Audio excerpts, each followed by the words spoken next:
Minha diretoria, o Vasco da Gama tem muitas novidades essa semana, então eu vou colocar tudo num vídeo só aqui pra facilitar a sua vida vascaína, pra você não ter que ver duas vezes a minha carinha feia aqui no canal, tá? Vamos lá, são 3 pontos importantes. Primeiro, recuperação judicial. Na verdade, vou começar pelos reforços, que é o mais fácil de todos. O Vasco tem reforços que podem chegar ou não a tempo de jogar. Por quê? Porque tem documentação, tem visto de trabalho, tem uma série de questões que não são exatamente como você trazer um jogador de outro clube e o cara chegar e jogar porque tá no bid. Além do bid, tem visto de trabalho no Brasil, o cara não é brasileiro, enfim, tem uma série de circunstâncias que podem dar tempo ou não. Eu não acho que dê tempo pro primeiro jogo, tá? Mas pode dar. Pro segundo já tem uma expectativa um pouco maior, embora também não tenha ali entrosamento, não esteja lá como... Mas enfim, né? Não custa nada colocar ali como uma possibilidade. Então, o Vasco estuda como é que vai resolver isso, essa questão dos reforços que podem ou não estar à disposição. Segunda questão, recuperação judicial. O Vasco entrou em recuperação judicial. O que quer dizer a recuperação judicial, a grosso modo, para o torcedor entender? Durante um período de 1 ano, mais ou menos, o Vasco não tem que pagar as dívidas antigas dele, e, portanto, essas dívidas são empurradas para frente com uma nova forma de pagamento, de financiamento, etc. Mas... quando você não cumpre a recuperação judicial, você tem problemas muito mais sérios do que você tem com as suas dívidas do dia a dia. O que isso significa? Que o presidente em exercício do clube paga, muito provavelmente, com as coisas dele. Então, como há muito tempo a gente reclama disso, né? Neste caso nós estamos vendo um presidente de clube colocar o dele na reta, literalmente. Porque se alguma coisa sair errada nessa recuperação judicial, quem perde as suas coisas pessoais é o Pedrinho, que é o atual presidente do Vasco. Então, é mais uma atitude que o Pedrinho toma para tentar dizer pro torcedor com atos e não com palavras o seguinte, ó, eu acredito no que eu tô fazendo e o que eu tô fazendo é sério, porque se não fosse eu não botava o meu na reta aqui. E ele tá botando de novo dele na reta. Então a recuperação judicial significa isso. O que pode gerar de ruim na recuperação judicial? Gerar um acúmulo de caixa pro Vasco, num primeiro momento, que o Vasco não tá acostumado a ter. E amanhã ou depois, algum vascaíno influenciador aparecer lá e falar assim, torcedor, mas o Vasco tem 100 milhões de caixa. E aí o cara fala, pô, mas não contratou um zagueiro com 100 milhões? Não, peraí. A partir do ano que vem, do ano depois, do primeiro ano da recuperação judicial, você tem que pagar em dia todo mês. Se você não pagar, você vai ter problema sério. Então, esse dinheiro em caixa é o dinheiro que você vai usar para pagar as suas contas a partir do ano seguinte. Para isso que você faz a recuperação judicial, para você se organizar, né, ter o dinheiro para você poder pagar as parcelas e tal, e ficar, ao longo do período que você fizer o acordo lá de pagamento, você ficar tranquilo. Então, o dinheiro que pode entrar para o Vasco neste ano, em virtude do não pagamento das dívidas, não é um dinheiro em caixa, tá? É um dinheiro que ele vai instalar para que o Vasco continue né, podendo ter condição de se organizar para pagar lá na frente. Então, recuperação judicial é mais ou menos isso, para dar um fôlego para o Vasco, dar uma respirada para tentar sobreviver. Não tem SAF nenhuma na mesa do Vasco, repito, insisto nessa informação, tem gente mentindo para você. Não tem nenhum documento na mesa do Vasco pro Vasco assinar e concordar com SAF nenhuma. O Grego sequer veio ao Brasil, não tem nada. Tudo viagem da cabeça do torcedor, iludido aí por clickbait, porque não tem nada. O que tem é uma conversa. Essa conversa, meu irmão, conversa, né? Tu pode ter 50 conversas no teu WhatsApp e não tá comendo ninguém, né? Então, conversa. Newton Santos. No primeiro momento, obviamente que eu também sou do time que olha e fala assim, pô, mas aquele gramado não é melhor pro Flamengo? Né? É um jogo mais rápido. Em tese é melhor pro Flamengo. Mas tem alguns outros poréns que a gente consegue entender as duas lógicas. Cara, esse é o tipo da decisão que ela vai ser julgada quando a bola parar de rolar.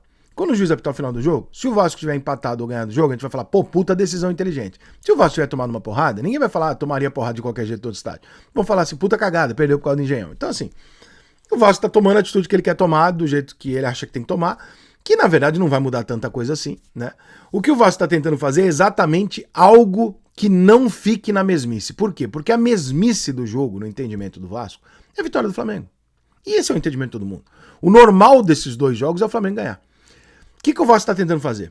O Vasco está tentando criar alguma coisa que dê um fato novo para o jogo, um estádio, qualquer coisa que dê um fato novo para o jogo para que o Vasco possa talvez tirar o Flamengo um pouquinho da zona de conforto.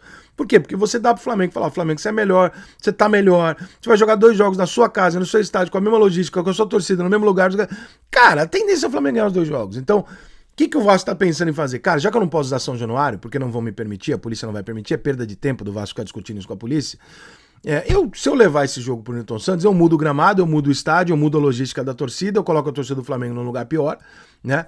Eu dou uma mudada no ambiente, que dentro de campo pode ser negativo, tecnicamente para o Vasco na questão do gramado, e aí vem o lado dos jogadores, que é quando o Vasco tem que consultar os seus jogadores. E isso foi feito pelas informações que eu tive com 3 ou 4 jogadores e assessores que eu conversei, e falaram que eles também participaram dessa conversa, ou seja, não foi uma decisão de cima para baixo. Os jogadores do Vasco foram ouvidos, pelo menos uma parte deles, sobre jogar ou não no Newton Santos. E a maior parte deles diz que gosta de jogar no Newton Santos e que gosta da ideia. E, portanto, essa é uma decisão coletiva do Vasco, que parte também de dentro do vestiário e não só de cima para baixo. Os jogadores concordam com a ideia de, não, vamos jogar lá, porque aí a gente, alugando lá o estádio lá, a gente treina naquele gramado lá, né, 1 ou 2 dias, e a gente tem uma condição diferente, a gente tem pelo menos uma novidade. Se vai dar certo, se vai dar errado, não sei, mas a gente tem uma novidade para colocar em campo, que é o fato de jogar numa grama diferente e tal.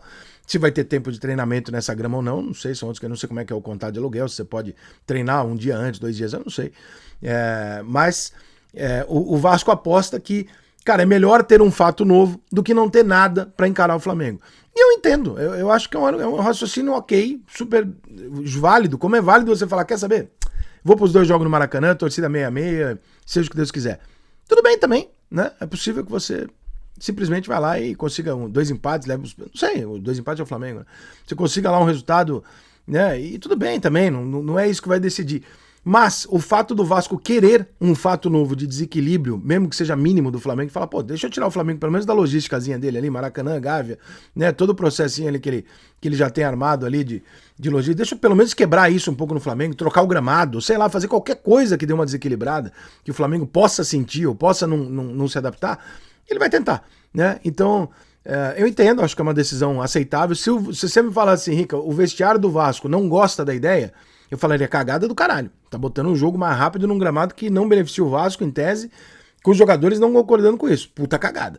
A partir do momento que eu sei que os jogadores do Vasco, ou pelo menos uma parte deles, foi consultada sobre isso, aí não, aí você já tira essa parte da responsabilidade da direção, porque, pô, eu perguntei pros caras que vão jogar, e os caras que vão jogar falaram que gostaram da ideia, então aí é de todo mundo a decisão, o que também joga um pouco na bunda dos jogadores a responsabilidade, né, tipo, ó, vocês concordaram, agora vocês se viram aí também, porque tá tudo muito em cima, né, de treinador, diretoria e tal, e os jogadores do Vasco em si são cobrados, mas pouco cobrados nos resultados finais, né, então, decisão e a hora de Coutinho, né, Coutinho? Tá na hora, hein, Coutinho? Tá na hora, Coutinho, agora é a hora, hein? Tá na hora.